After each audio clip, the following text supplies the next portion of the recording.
Hello everyone, welcome to Cyberscoop TV. Greg Otto, your managing editor here. We're coming to you from the floor of the 2017 RSA conference, talking with Steve McGregory, the Senior Director of Threat Intelligence for Ixia. Steve, in your role, you see a lot of the advanced threats that are going on right now. Talk to me about what you're seeing in the past 6-9 months that is giving everybody, the willies, keeping everybody up at night. They're seen over an enterprise. Certainly, as always, the hackers are getting better and better at what they do. Mirai, we've seen Mirai. Mirai's been taken advantage of by all the hackers. It came out originally as a DDoS, one of the guys that's been doing DDoS for hire for a while, and he decided to publish this to show what was capable and what was going on. That in turn just released, a flood of new forms or variations of Mirai, and they've gone to the point now, since Mirai was kind of limited in whatever was visible from the public internet. If you had your router's HTTP interface and hadn't changed the default password, they could get access to it. But now they're delivering Mirai through malware. So the easiest way for them to get you is social networking or some method of phishing emails. People are interested in clicking on things they're interested in, so they can get you to click, you click, they run it on your desktop or your Windows system at home.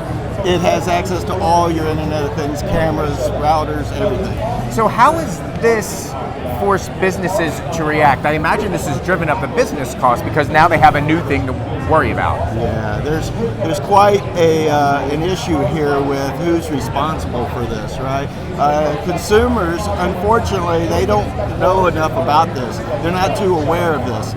They're happy as long as that camera or that router is still servicing what they need, which it does, even with Mirai installed.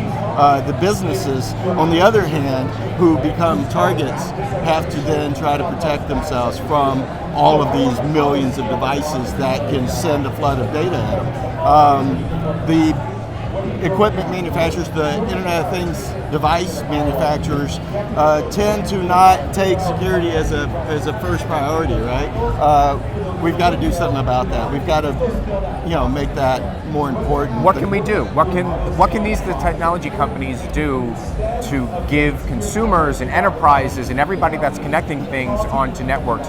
How can we empower them to make better security decisions and make sure that things like Mirai don't, tear the internet apart? Yeah, unfortunately, I think it's going to come down to some regulations that are going to be required, some kind of compliance or certification testing that would be a level of guarantee of security as a thought, in this product. The consumers, though, are going to buy whatever's cheapest. So if companies are able to deliver the cheapest product without thinking about security, they're still going to do it. So it's got to come through some, unfortunately, government regulations, but I really feel like it's going to take. Steve, appreciate your insight. Yeah. Thanks for talking with us today. Greg.